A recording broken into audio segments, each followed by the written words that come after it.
நாதன் பதிப்பத்தின் இந்த வருட வெளியீடாக சில்வியா பிளாத் எழுதிய பெல்ஜார் அவருடைய சுயசரிதை நாவல் என்று அழைக்கப்படுகிறது.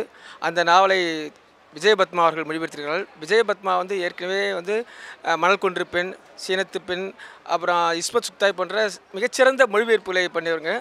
அவங்க இந்த வருஷத்துக்கு நான் விரும்பி கேட்டு இதை பண்ணி கொடுத்துருக்காங்க. ரொம்ப அற்புதமாக வந்திருக்கு.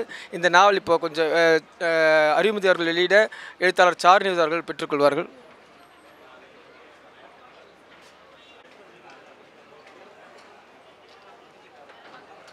சில்வியா பிளாத் குத்தும் சிறிய அறிமுக உரை சாரு அவர்களிடம் சொல்லுமாறு கேட்டுக்கொள்கிறேன்.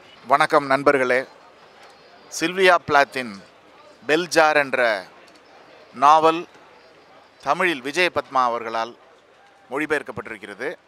இது ஒரு இலக்கிய பிரதியின், ஆங்கிலத்தில் எழுதப்பட்ட ஒரு இலக்கிய பிரதியின் தமிழ் மொழிபெயர்ப்பு என்று நான் பார்க்கவில்லை. இது இலக்கியமே அல்ல. ஏனென்றால் சில்வியா பிளாத் தன்னுடைய வாழ்க்கையையே மெழுகுத்திரி மாதிரி உருக்கி எரித்து கொண்டு எழுதியவர். அவருக்கு வாழ்க்கை தான் முதல்ல, அடுத்தது தான் அதோட சாரம் தான் அவரோட எழுத்து. அது வெறும் பிரதி இல்லை. அந்த வகையில் அவரோட டாடி என்ற கவிதையையோ பெல்ஜார் நாவலையோ படிக்காத இலக்கிய ரசிகர்கள் இருக்க முடியாது. அதுவும் குறிப்பாக பெண்ணியம் இந்த மாதிரி விஷயங்களில் பெண்ணுக்கு சம உரிமை, அந்த பெண்ணை பற்றி சிந்திக்கக்கூடிய மனிதர்களால், பெண்களால், பெண்ணியவாதிகளால் உலகம் முழுவதும் படித்து விவாதிக்கப்பட்டு பாராட்டப்பட்ட இரண்டு முக்கியமான ஆளுமைகளில் இவர் ஒருவர். இவர் முன்னோடி. அடுத்தது வந்தவர் கேத்தி ஆக்கர். என்னுடைய 0 டிகிரி என்ற நாவலை நான் கேத்தி ஆக்கருக்கு தான் சமர்ப்பணம் செய்திருக்கிறேன். என்னை உருவாக்கிய எனக்கு என்னோட பாதி பெண்ணுன்னு தான் சொல்லுவேன். ஒவ்வொரு ஆணுமே தன்னில் பாதி பெண் தான். அப்படி அவர் நினைக்க வேண்டும், அப்படி உணர வேண்டும் என்றால் அதற்கு கேத்தி ஆக்கரும் அதற்கு முன்னோடியான சில்வியா பிளாத்தும் தான் அடிப்படை காரணங்களாக நம்மை அந்த திசைக்கு அழைத்து செல்பவர்களாக. ஏன்னா நம்ம ஒரு ஆணாதிக்க சமூகத்தில் பிறந்து வளர்க்கப்பட்டு அந்த மாதிரி கருத்துக்களால் உருவாக்கப்பட்டு வந்திருக்கிறோங்கிறதுனால நம்ம மதமாற்றம் செய்யக்கூடிய ஆட்கள் இந்த கேத்தி ஆக்கரும் அதற்கு முன்னோடியாக இருந்த சில்வியா பிளாத்தும் ஆவார். அவருடைய பெல்ஜார் என்ற நாவல்லாம் வெறும் நாவல் மட்டுமல்ல, வெறும் எழுத்து மட்டுமல்ல, அது அவருடைய மனம், அவருடைய உடல், அவருடைய சிந்தனை, அவருடைய வாழ்க்கை, அதுதான் அதில் ஒவ்வொரு வார்த்தையிலையும் இருக்குது. ஸோ அதனால் ஆண் பெண் இருபாலரும் படித்து இது இந்த புத்தகம் பிறரும் ரசிக்கிறதுக்கு மட்டுமான புத்தகம் இல்லை.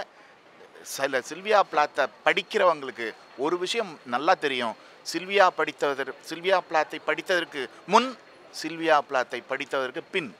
ஏன்னா என்னை உருவாக்குனதில் என்னுடைய எழுத்த கலகம், ஒரு ரெபல்லியஸாக இருக்குன்னா சொல்லுவாங்க. அதுக்கு அடிப்படையான காரணம் சில்வியா பிளாத். என்னுடைய நண்பன் சில்வியா என்ற பெயர்லேயே எழுத ஆரம்பித்தான். அவன் எழுதியிருக்கலான்னா நான் என்னோட பேரை சில்வியா என்று வைத்து கொண்டிருப்பேன், நிவேதிதா என்ற ஆன்மீக பெயருக்கு பதிலாக. வணக்கம், நன்றி. இந்த விழாவை நான் 73 அபிபுல்லா சாலை விழாவாகவே பார்க்கிறேன். ஒரு பக்கம் என் அன்பு தம்பி செழியன், விஜயபத்மா, சாரு நிவேதிதா, அஜயன் பாலா, இப்படி நாங்களெல்லாம் விரும்பி என்னோடு ஒரு குழந்தைகளாய் உறவாடிய உறவுகள் தான் நாங்கள் இங்கே வரிசை கட்டி நிற்கிறோம். இப்படி படைப்புலகிலும் திரையுலகிலும் ஏராளமான 73 அபிபுல்லா சாலையின் தம்பிகள், தங்கைகள் இன்றைக்கு இந்த விழாக்கள் போல பல விழாக்களை நிகழ்த்தி கொண்டிருக்கிறார்கள். விஜயபத்மா அவர்கள் என்னுடைய 73 அபிபுல்லா சாலைக்கு அடிக்கடி போகிற ஒரு அன்பு தோழி. இன்றைக்கு கனடாவில் இருந்தாலும் கூட நேற்று தான் நீண்ட நெடுங்காலத்திற்கு பிறகு பார்க்கிறேன். அவர்களுடைய இந்த மொழிபெயர்ப்பு பணி என்பது தமிழில் வளர்கிற வளர்முறை எழுத்தாளர்களுக்கு ஒரு தலைமுறையை அறிமுகப்படுத்துகிற ஒரு தாய்மையின் பண்பாட்டு செயலாகவே நான் அவருடைய மொழிபெயர்ப்பு பணியை பார்க்கிறேன். அதை மேலும் மேலும் அவர் வளர்த்து கொள்ள வேண்டும். சாரு நிவேதிதா ஒரு முரட்டு ஆளாக உங்களுக்கு தெரியும். என்னை பொறுத்தவரை அவன் என்னுடைய செல்ல குழந்தை.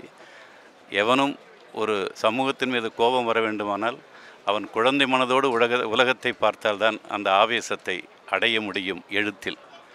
அஜயன் பாலா என்னுடைய இயக்குனர் பாலுமேகந்திரா அவர்களை அடையாளப்படுத்துகிற ஒரு நூலகத்தை உருவாக்கிய நூலகமாக விளங்குகிற அந்த அழகு என்பது பல தலைவர்களை ஆனந்த விகடனில் அறிமுகப்படுத்திய அதே அழகோடு இன்றைக்கு பல்வேறு உலக ஆளுமைகளுடைய எழுத்தாளர்களை அறிமுகப்படுத்துகிற அந்த பணியிலும் முனைப்போடு செயல்படுவதற்கு நான் வாழ்த்துகிறேன். அதை போலவே தம்பி செழியன் டூ லெட் என்ற ஒரு திரைப்படம், நான் வீடு திரைப்படத்தில் உதவி இயக்குநராக பணியாற்றியவன். அந்த திரைப்படத்தை பார்த்து எந்த அதிர்வு அடைந்தேனோ அதைவிட 10 மடங்கு அதிர்வு இந்த டூ லெட் என்ற திரைப்படத்தில் நான் அடைந்தேன். அதற்கு காரணம், அதை நான் திரைப்படமாக பார்க்கவில்லை. நான் சென்னையிலே ஆழ்வார்பேட்டையிலிருந்து இப்போது வளசரவாக்கம் போயிருக்கிறேன். ஏறக்குறைய ஒரு 35 வீடுகளுக்கு மேல் நான் மாறியிருக்கிறேன் வாடகை. அத்தகைய என்னை போன்ற இந்த வாடகை பிரச்சனைகளில் வாட்டும் இந்த சென்னையின் அந்த வாழ்க்கை சூழலை இவ்வளவு அழகாக ஒரு படைப்பாளன் எடுத்திருக்கிறான். அது இன்னும் திரைக்கு வரவில்லை என்பது நமது தமிழ் திரைப்பட உலகின் அந்த நேசிப்பாளர்களுக்கு ஒரு இழப்பாகவே நான் கருதுகிறேன். இந்த விழாவை சாட்சி வைத்து நான் சொல்லுகிறேன், அந்த டூ லெட் மிக விரைவில் திரைக்கு வர வேண்டும். இந்த மொழிபெயர்ப்பு என்பது தமிழர்களுடைய வளர்ச்சியில் மேலும் மேலும் பல எழுத்தாளர்களை உருவாக்குகிற நிகழ்ச்சியாக இந்த நூல் நமக்கு அமைய நன்றி, வாழ்த்து. நாதன் சில்வியா பிளாத் என்ற நாவலை எனக்கு அளித்து இந்த தமிழ் சூழலுக்கு அந்த நாவலை அறிமுகப்படுத்தும் ஒரு இதை எனக்கு கொடுத்ததற்காக நாதன் பதிப்பகத்தின் அஜயன் பாலா அவர்களுக்கு மிகவும் நன்றி. எங்கள் வேண்டுகோளை ஏற்று என்னுடைய அன்பு நண்பர் சாரு நிவேதிதா அவர்களும், அருமை அண்ணன் அழிமதி அண்ணன் அவர்களும், சிறந்த ஒளிப்பதிவாளர், நான் ரசித்த ஒளிப்பதிவாளர் திரு செழியன் அவர்களும் இங்கே வந்திருந்து இந்த புத்தகத்தை சிறப்பாக வெளியிட்டிருக்கிறார்கள். இந்த புத்தகம் தமிழ் சூழலுக்கு ஒரு மிக முக்கியமான ஒரு புத்தகம். உலக அளவில் 6 மொழிகளில் மட்டுமே வெளியாகிருக்கிறது இந்த புத்தகம். இது ஒரு இந்த புத்தகம் என்று சொல்வதை விட ஒரு பெண்ணின் வாழ்க்கையை முழுமையாக புரிந்து கொள்ள வேண்டுமானால், ஒரு பெண்ணின் மன அவஸ்தையை முழுமையாக புரிந்து கொள்ள வேண்டுமானால் சில்வியா பிளாத் என்ற இவளுடைய சுயசரிதையை நீங்கள் படிக்க வேண்டும். இந்த மொழிபெயர்ப்பு நாவல் தானே என்று நினைத்து விட வேண்டாம். இந்த நாவலை எழுதி முடித்த 1 மாத காலம் வரைக்கும் என் மனம் ஒரு மாதிரியான ஒரு பேதலித்து போய் ஒரு ஒரு மனநிலையே சரியில்லாத ஒரு சூழல் இருந்தது. அந்த பெண்ணின் நினைவு அடிக்கடி வந்து கொண்டே இருந்தது. படிக்கும் உங்களுக்கும் அதே உணர்வு வரும் என்று நான் நம்புகிறேன். நன்றி. இந்த புத்தகம் நாதன் பதிப்பகம் வெளியிட்டிருக்கிறது. நாதன் பதிப்பகம் www நாதன் பதிப்பகம் .com அப்படின்ற ஆன்லைன்லையும் வெப்சைட்டிலும் கிடைக்கிறது. மற்றபடி எல்லா புத்தக கடைகளிலும் டிஸ்கவரி புக் பேலஸ் அல்லது சென்னை புக்லேண்ட் அப்படி எல்லா கடையிலும் போய் சென்னையில் இருக்க அனைத்து புத்தக கடைகளிலும் கிடைக்கும். நண்பர்கள் இணையத்திலும் புத்தக கடையிலும் இதை கேட்டு பெற்றுக்கொள்ளுமாறு கேட்டுக்கொள்கிறேன். இல்லை நாதன் பதிப்பகம் முகவரியிலும் தொடர்பு கொண்டால் அந்த புத்தகம் கிடைக்கும். நன்றி, வணக்கம். புத்தகங்கள் வேண்டுவோர் என்னுடைய முகவரி தொலைபேசி எண் 9884060274 இந்த எண்ணுக்கு வாட்ஸ்அப்பில் தகவல் தந்தால் நான் புத்தகத்தை உடனே அனுப்பி தருவேன் என்று கூறிக்கொள்கிறேன். நன்றி, வணக்கம்.